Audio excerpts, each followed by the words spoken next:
Gracious and merciful Lord, you are the giver of life, the igniter of faith, provider of hope, and author of love. Mighty One, O Ancient of Days, you have commanded us to be strong and courageous in life or in death, because you are always with us. Receive your servant's most humble prayer as we gather today to remember, honor, and celebrate 4 selfless exemplars of unquestioned, strong, and courageous valor. Staff Sergeant Edward Kaneshiro, Specialist Dwight Birdwell, Specialist Dennis Fuji, and Major John Duffy's strong and courageous actions in Vietnam inspire us all.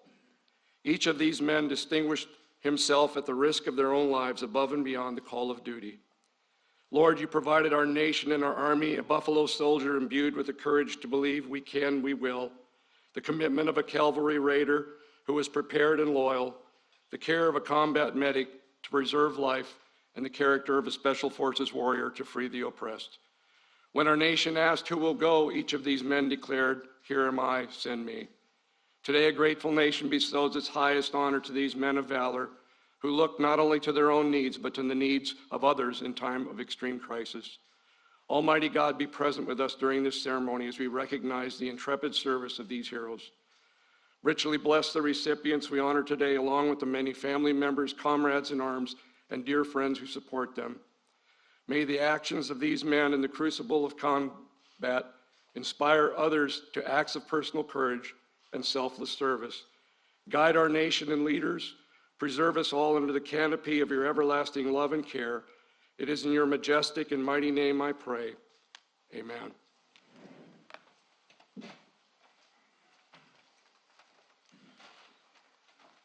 Thank you, Joe. Please be seated. Please be seated. Well, welcome to the White House. You know, this is a day that I quite frankly think being president is inadequate because there's so many brave women and men in here, and so many people we're honoring today. Mr. Secretary, Chairman of the Joint Chiefs, senior military officers, thank you all for being here. Yesterday marked the 246th anniversary of this nation's independence. 246 years of struggle and sacrifice to uphold the principles so dear to the character of our nation: liberty, democracy, God-given rights of every individual. It's a journey that has never finished, and it never will be fully finished. It's a work that requires us to look ahead to the future we want to build, and to look carefully at our past. To understand fully where we've come from. For each of those 246 years, American patriots have answered our nation's call to military service. They stood in the way of danger, risked everything, literally everything, to defend our nation and our values. However, not every service member has received the full recognition they deserve. Today, we're setting the record straight. We're upgrading the awards of 4 soldiers who performed acts of incredible heroism during the Vietnam conflict, to respect the conspicuous gallantry and the intrepid ability of their service. I mean, it's just astounding when you hear what each of them have done. They went far above and beyond the call of duty. It's a phrase always used, but it takes on life when you see these men. To the late Staff Sergeant Edward M. Kaneshiro, to Specialist 5 Dwight W. Birdwell, to Specialist 5 Dennis M. Fuji, and to Major John Duffy. I'm proud to finally award our highest military recognition, the Medal of Honor, to each of you, one posthumously. It has been a long journey to this day for those heroes and their families, and more than 50 years have passed, 50 years since the jungles of Vietnam, where as young men these soldiers first proved their mettle. But time has not diminished their astonishing bravery, their selflessness in putting the lives of others ahead of their own, and the gratitude that we as a nation owe them.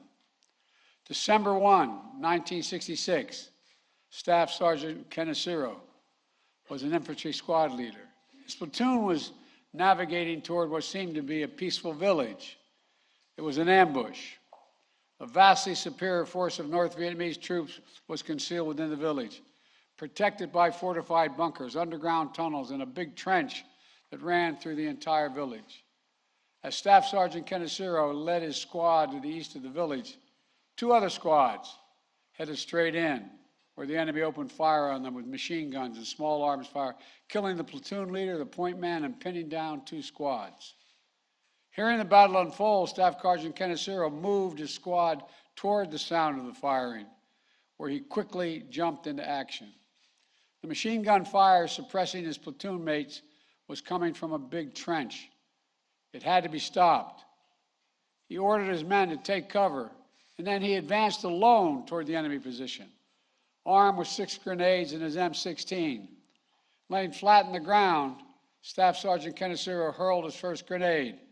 It sailed directly through the aperture of the bunker, taking out the machine gunner in the first throw. He then jumped into the trench alone, moving along the trench for 35 meters, clearing the enemy as he went. As his head would emerge above the trench, as he yelled, "Grenade!" Then his platoon would lose sight of him and hear it explode. By the time he was done, the two other squads were able to stand up, collect their dead and injured, and recognize and reorganize the fight, and successfully withdraw from the village. According to the eyewitnesses' account of the battle from Staff Sergeant Haskett, Kaneshiro's bravery in single-handedly clearing the trench averted what might have been, quote, a disaster for the whole platoon. Born and raised in Hawaii, the son of Japanese immigrants, a proud husband and father of 4, Staff Sergeant Kaneshiro continued his service with his unit in Vietnam until he was killed in action by hostile gunfire on March 6, 1967.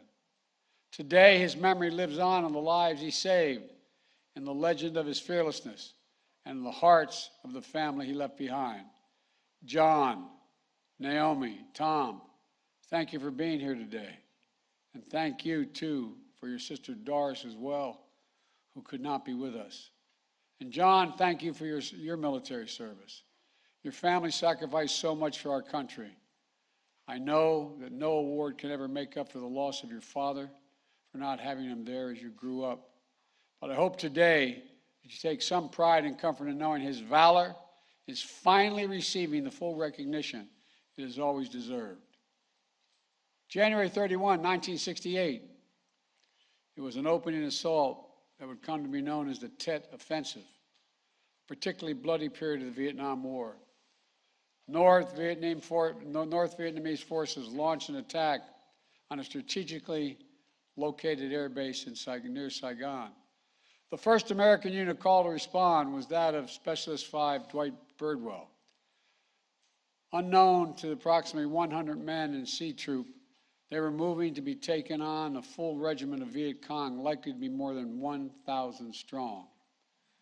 They arrived, the troop engaged the Viet Cong forces. Specialist Birdwell's unit took the main brunt of the attack, with many tanks and vehicles disabled.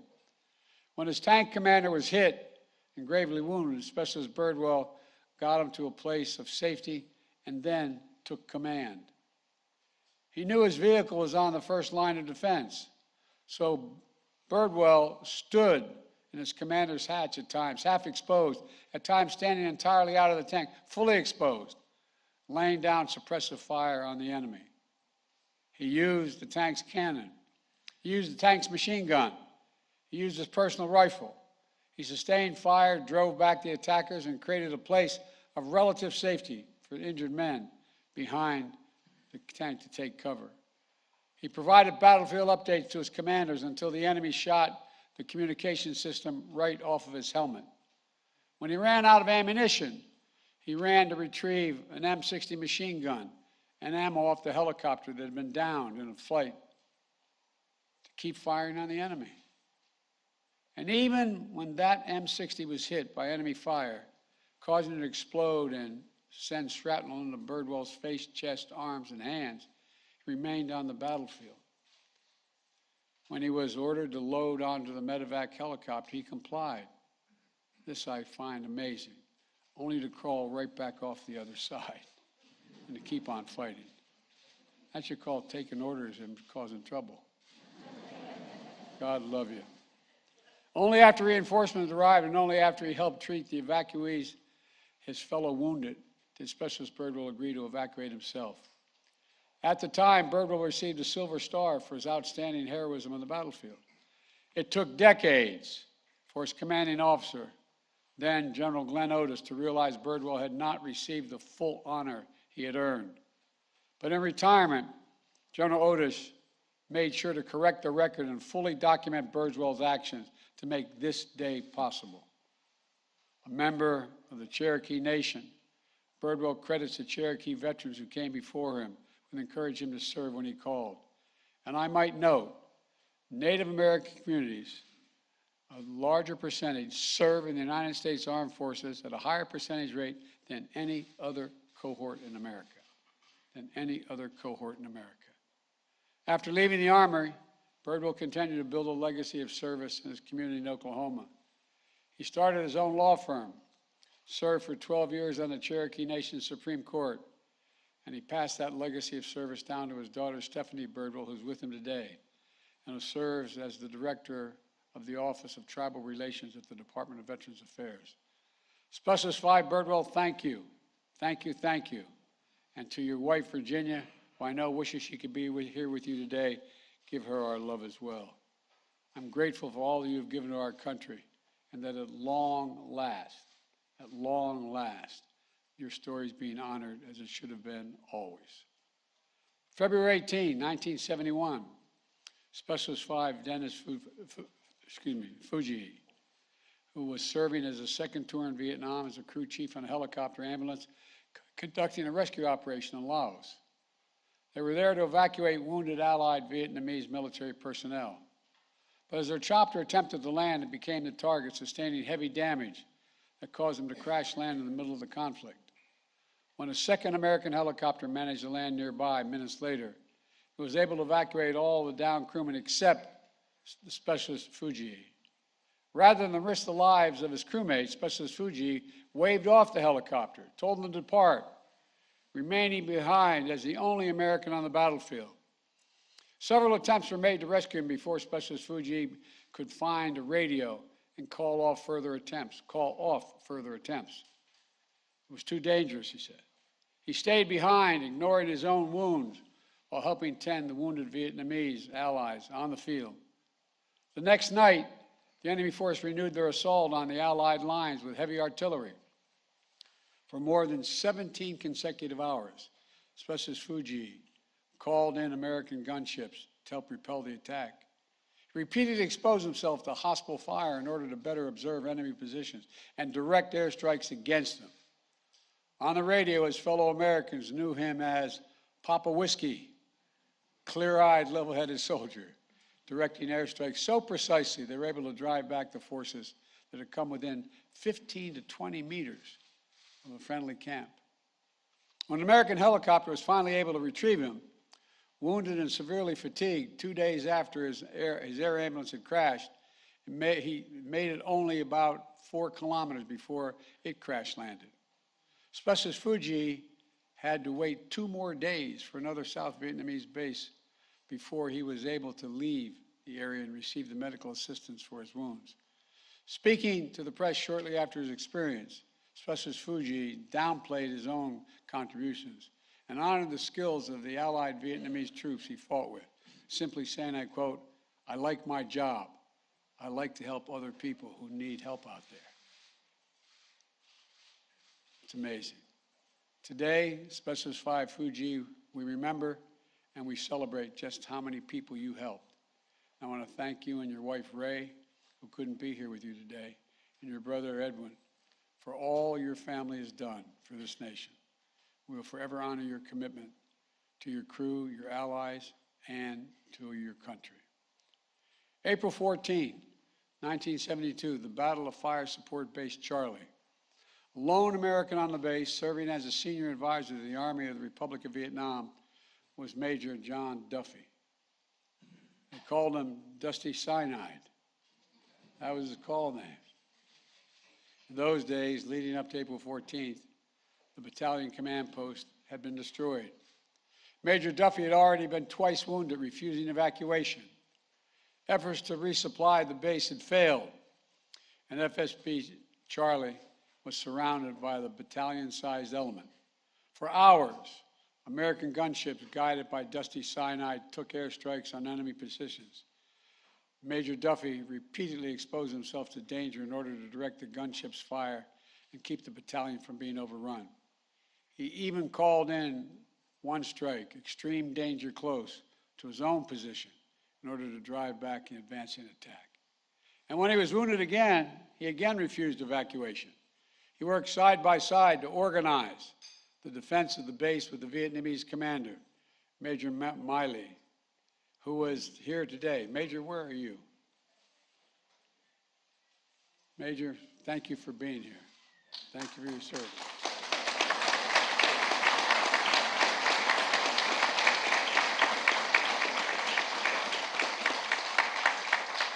It's an honor to have you here. When they finally had to abandon the base, Major Duffy volunteered to lead the rear squad and cover their retreat. And when the withdrawing soldiers were ambushed early on April 15th and many of the injured troops scattered, Major Duffy remained with those who were wounded, rallying them to make it to an established evacuation zone despite being constantly pursued by the Viet Cong. Upon reaching the exfiltration site, Major Duffy again made sure he was the last to board the helicopter. And finally, the airship was ready to depart. One of his Vietnamese allies was shot in the foot, causing him to fall backwards out of the helicopter. But Major Duffy caught him and dragged him back in on board with him, saving one more life along the way. Major Duffy served in the Army until 1977, completing 3 tours in Vietnam, numerous Special Forces assignments, and 20 years of faithful service to our country. After which he went on to a successful career as an author and was even nominated for a Pulitzer Prize for Poetry. He is the definition of a warrior poet, enduring devotion to those he served with and those who serve our nation still. Thank you, Major Duffy, for all that you've inspired in others.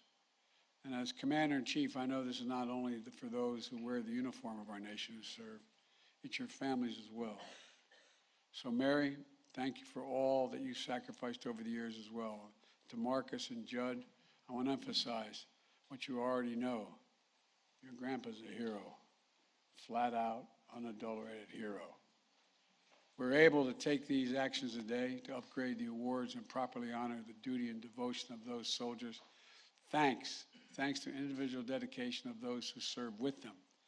And because of a congressionally ordered review of the heroic action of Asian Americans, Native Americans, and Pacific Islanders, awarded the Distinguished Service Cross during the Korean and Vietnam Wars, to make sure we properly honor the contributions of Asian Americans, Native Hawaiians, and Pacific Islanders, and their service they've made over the years. We did a similar review of World War II era awards. It resulted in 22 Medal of Honors being awarded to Asian Americans, Native Hawaiians, and Pacific Islander service members who had previously been under-recognized, including a very close friend of mine, one of my closest friends and benefactors in the United States Senate, Danny Inouye, United States Senator. So I want to also thank the members of Congress who helped make this possible and ensure that the United States lives up to our promises, that for those who give their best for our country, we'll always, always give our best to you. I also want to take a moment to recognize 3 other Medal of Honor recipients awarded for their heroic actions in Vietnam who are with us today. Walter Morin. Walter, where are you? There you go, Stin. Walter, thank you,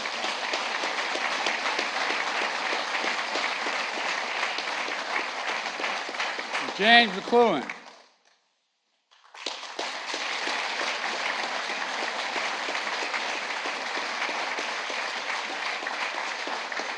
Brian Thacker.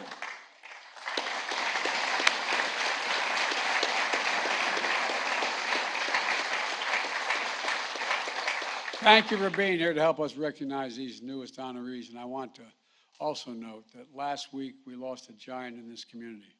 Herschel Woody Williams passed away at the age of 98, the last Medal of Honor recipient of World War II.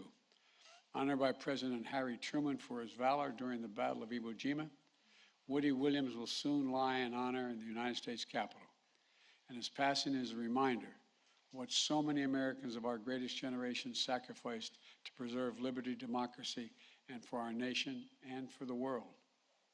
Now it's my great honor to ask for the citations to be read as we award the Medal of Honors to the late Staff Sergeant Edward N.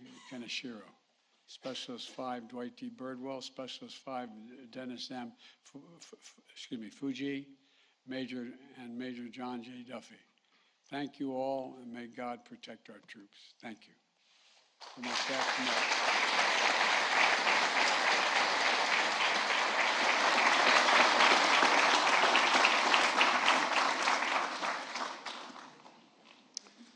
John Kaneshiro, accepting on behalf of his father, Staff Sergeant Edward Kaneshiro.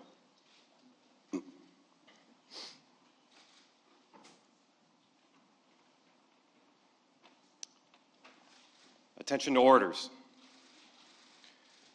The President of the United States of America, authorized by Act of Congress, March 3, 1863, has posthumously awarded, in the name of Congress, the Medal of Honor to Staff Sergeant Edward N. Kaneshiro, United States Army, for conspicuous gallantry and intrepidity at the risk of his life above and beyond the call of duty. Staff Sergeant Edward N. Kaneshiro distinguished himself by acts of gallantry and intrepidity above and beyond the call of duty while serving as an infantry squad leader with Troop C, 1st Squadron, 9th Cavalry, 1st Cavalry Division near Pha Hu 2, Kim Song Valley, Republic of Vietnam, on 1 December 1966. Not knowing that the village was heavily fortified with a fully bunkered and concealed trench system and garrisoned by the North Vietnamese troops in vastly superior forces, 2 squads of the platoon had deployed to its center, while Staff Sergeant Kaneshiro and his squad scouted the more than open terrain to the east of the village. Sensing the opportunity to ambush the infantry squads, the entrenched enemy force erupted with machine gun and small arms fire against the 2 squads at the center of the village, killing the platoon leader and the point man, wounding 4 others, then successfully suppressing the surviving soldiers. Staff Sergeant Kaneshiro moved with his men to the sounds of the fire, swiftly reading the situation, seeing that the fire from the trench had to be stopped if anyone was to survive. He first deployed his men to cover, then crawled forward to attack the enemy force alone. He began by throwing grenades from the parapet while flattened to the ground, successfully throwing the first grenade through the aperture of the bunker, eliminating the machine gunner who had opened the action. With 5 grenades remaining and his rifle to sustain the assault, Staff Sergeant Kaneshiro jumped into the trench to sweep its length where it fronted the 2 pinned squads. Over the distance of about 35 meters, he worked the ditch alone, destroying 1 enemy group with rifle fire and 2 others with grenades. By the end, by the end of his sweep, the able-bodied survivors of the 2 squads were again standing and preparing to move the dead and wounded. Staff Sergeant Kaneshiro's actions enabled the orderly extrication and reorganization of the platoon, which ultimately led to a successful withdrawal from the village. Staff Sergeant Kaneshiro's conspicuous gallantry and uncommon heroism under fire are in keeping with the highest traditions of the military service and reflect great credit upon himself, his unit, and the United States Army. Signed, Joseph R. Biden, the President of the United States.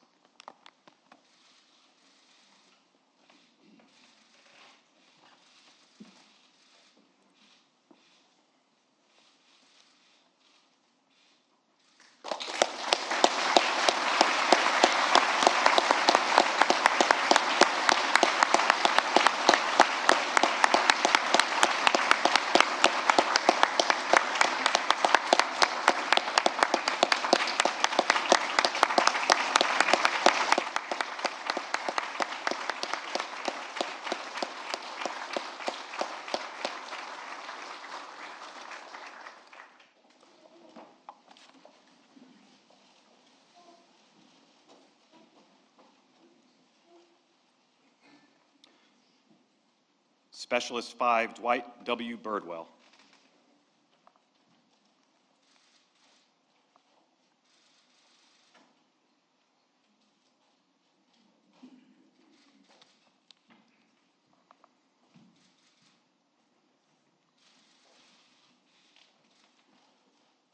Attention to orders.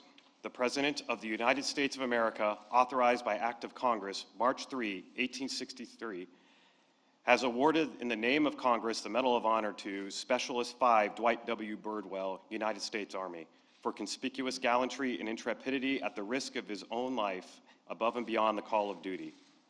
Specialist 5 Dwight W. Birdwell distinguished himself by acts of gallantry and intrepidity above and beyond the call of duty while serving with C Troop, 3rd Squadron, 4th Cavalry, 25th Infantry Division in the Republic of Vietnam on 31 January 1968. On this date, C Troop was ordered to move south to help repel an enemy attack on Ton Son Nhut Air Base. As the C Troop column of tanks and armored personnel carriers approached the west gate of Ton Son Nhut Air Base, it became under intense enemy fire from a building at its right. Unbeknown to C Troop, it had driven directly into an enemy force consisting of 3 battalions. The column tried to push through the initial attack, but the lead tank, crippled by rocket-propelled grenade explosions, was blocking the way forward. C Troop immediately came under heavy enemy fire from both sides of the road. Specialist 5 Birdwell, upon seeing that his tank commander was wounded by enemy fire, immediately went to his aid. Under intense enemy fire, he lowered the injured tank commander to the ground and moved him to safety. Specialist 5 Birdwell then, with complete disregard for his own safety, mounted the tank and assumed the tank commander's position. Standing in the tank commander's hatch with the upper half of his body exposed to heavy enemy fire, Specialist 5 Birdwell used the enemy tank's 50 caliber machine gun and 90 millimeter main gun to suppress the enemy attack. With ammunition for the 90 millimeter main gun exhausted, he continued to fire the 50 caliber machine gun until it overheated. At this point, Specialist 5 Birdwell, rather than abandoning his position, continued to engage the enemy with his M16 rifle, sometimes exposing his entire body to fire in order to engage the enemy from a better vantage point. When a U.S. helicopter crashed nearby, Specialist 5 Birdwell, under withering enemy fire, dismounted and moved to the helicopter where he retrieved 2 M60 machine guns and ammunition. After giving 1 M60 and ammunition to a fellow soldier, he remounted his tank and used the other M60 to again engage the enemy. Specialist 5 Birdwell continued to engage the enemy with complete disregard for his own safety until the M60 he was firing was hit by enemy fire. Specialist 5 Birdwell, now wounded in the face, neck, chest, and arms, dismounted the tank but refused to be medically evacuated. Instead, Specialist 5 Birdwell, under enemy fire, rallied fellow soldiers to advance toward the front of the armored column where they set up a defensive position by a large tree. From this position, he and the other soldiers engaged the enemy with M16 fire and grenades. As the enemy fire lessened, Specialist 5 Birdwell gathered ammunition from disabled vehicles and helped wounded soldiers move to safer positions. His leadership and tenacity under fire inspired the other C Troop soldiers to continue fighting against the superior enemy force and directly contributed to the enemy's ultimate defeat. Specialist 5 Birdwell's extraordinary heroism and selflessness above and beyond the call of duty were in keeping with the highest traditions of military service and reflect great credit upon himself, his unit, and the United States Army. Signed, Joseph R. Biden, the President of the United States.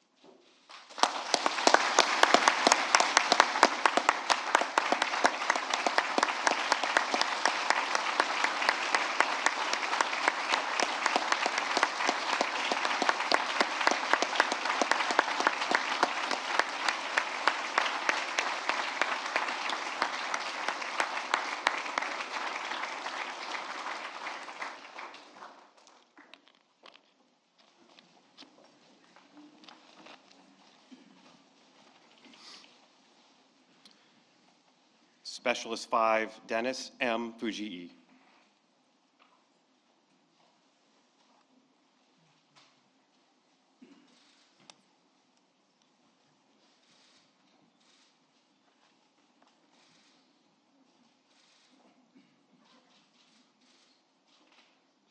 Attention to orders.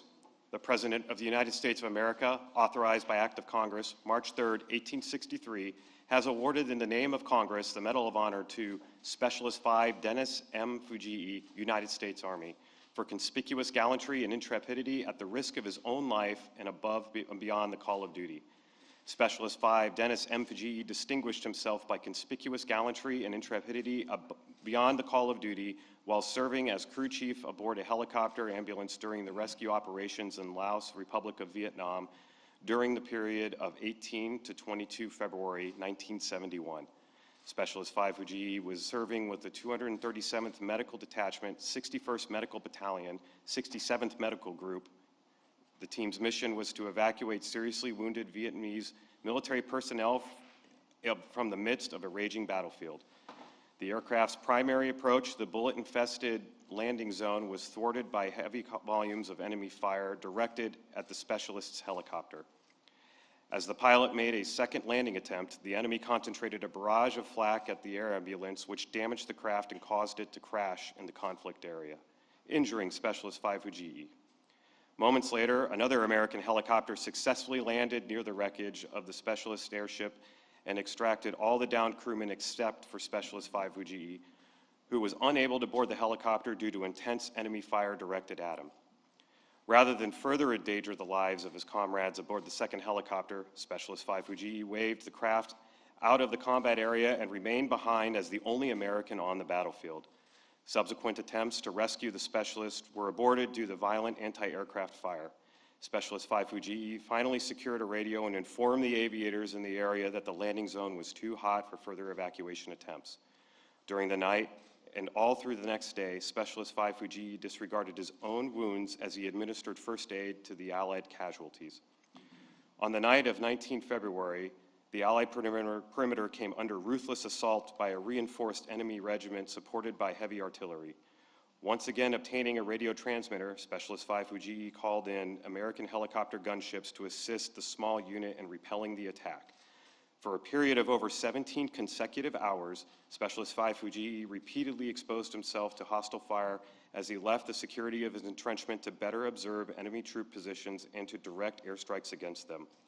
At times, the fighting became so vicious that Specialist 5 Fuji was forced to interrupt radio transmissions in order to place suppressive rifle fire on the enemy while at close quarters.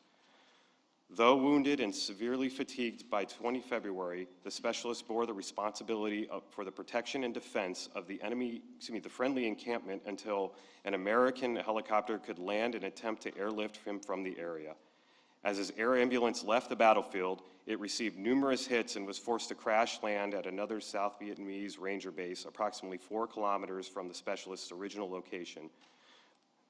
The totally exhausted Specialist 5 Fuji remained at the Allied camp for 2 more days until yet another helicopter could return him to Foul Bay for medical assistance on 22 February. Specialist 5 Fuji's extraordinary heroism and devotion to duty were in the keeping of the highest traditions of military service and reflect great credit upon himself, his unit, and the United States Army. Signed, Joseph R. Biden, the President of the United States.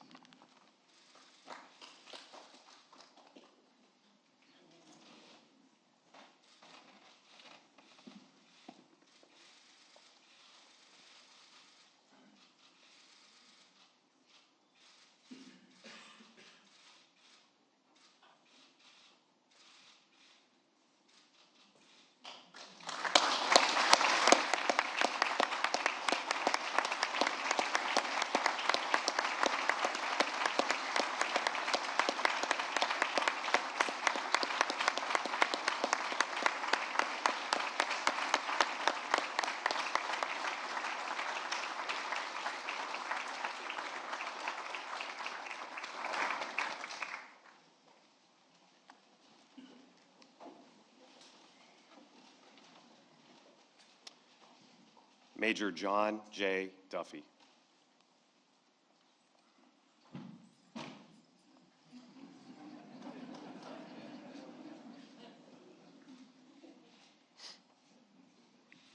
Attention to orders. The President of the United States of America, authorized by Act of Congress, March 3, 1863, has awarded in the name of Congress the Medal of Honor to Major John J. Duffy, United States Army, for conspicuous gallantry and intrepidity at the risk of his own life above and beyond the call of duty. Major John J. Duffy distinguished himself by acts of gallantry and intrepidity above and beyond the call of duty while serving as the senior advisor to the 11th Airborne Battalion, 2nd Brigade, Airborne Division, Army of the Republic of Vietnam in the Republic of Vietnam during the period of 14 to 15 April 1972. In the 2 days preceding the events of 14 to 15 April 1972, the commander of the 11th Airborne Battalion was killed, the battalion command post was destroyed, and Major Duffy was twice wounded but refused to be evacuated. Then on 14 April, Major Duffy directed the defense of Fire Support Base Charlie, which was surrounded by a battalion-sized enemy element. In the morning hours, after a failed effort to establish a landing zone for resupply aircraft, he moved close to the enemy anti-aircraft positions to call in airstrikes. At this time, Major Duffy was again wounded by fragments from a recoilless rifle round and again refused medical evacuation. Shortly thereafter, the enemy began an artillery bombardment on the base, and he remained in an exposed position to direct gunships onto enemy positions, which eventually silenced the enemy fire.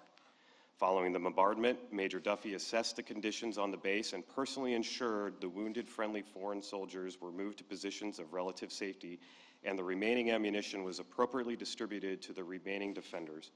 Shortly thereafter, the enemy resumed indirect fire on the base, expending an estimated 300 rounds. Nevertheless, he remained in an exposed position to direct gunship fire on the enemy positions. In the late afternoon hours, the enemy began a ground assault from all sides of the fire base, and Major Duffy moved from position to adjust fire, spot targets for artillery observers, and ultimately to direct gunship fire on a friendly position which had been compromised. As the evening wore on, it became clear that the defenders could not withstand the overwhelming enemy forces, and he began to organize an evacuation of the fire base under the cover of night. With the goal of a complete withdrawal, Major Duffy was the last man off base, remaining behind to adjust covering fire from gunships until the last possible moment. When the acting battalion commander was wounded, he assumed command of the evacuation and maintained communication with available air support to direct enemy fire on the enemy. In the early morning hours of 15 April, the enemy ambushed the battalion, inflicting additional casualties and scattering some of the able-bodied soldiers. Major Duffy organized defensive positions during the ambush and ensured the friendly foreign forces could successfully repulse the enemy. After withstanding the ambush, he led the evacuees, many of whom were significantly wounded, to an established evacuation area, despite continually being pursued by the enemy.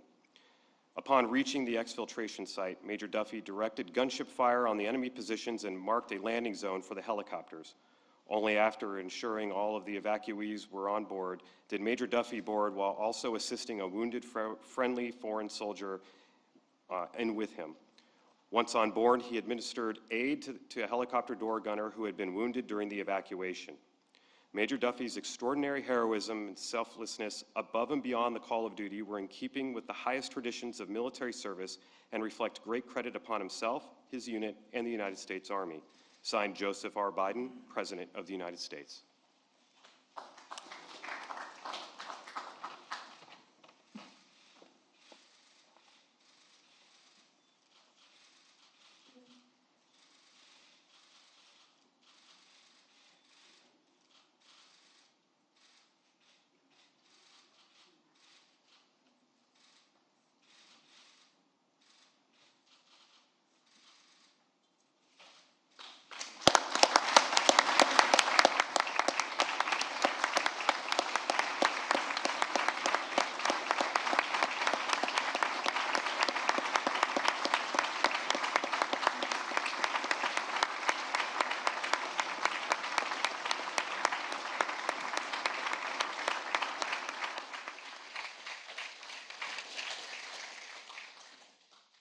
Please join me in receiving this blessing as we depart.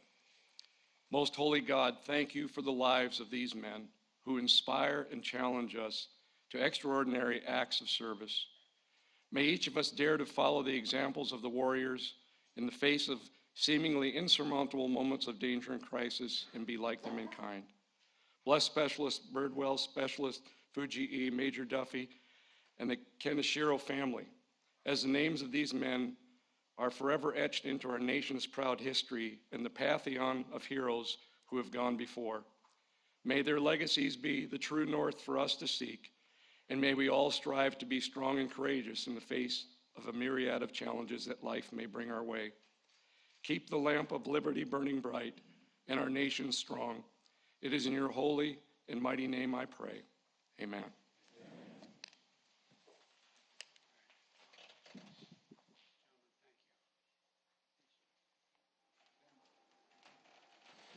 I think we're dismissed. It's a great honor. Thank you all so very much. Ladies and gentlemen, please remain in your seats as the President and First Lady depart. Thank you.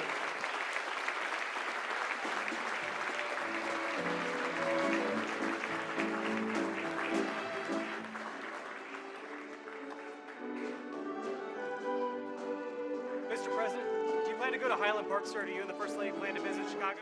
Mr. President, will you visit Highland Park? Are you concerned about your performance in the midterms, sir?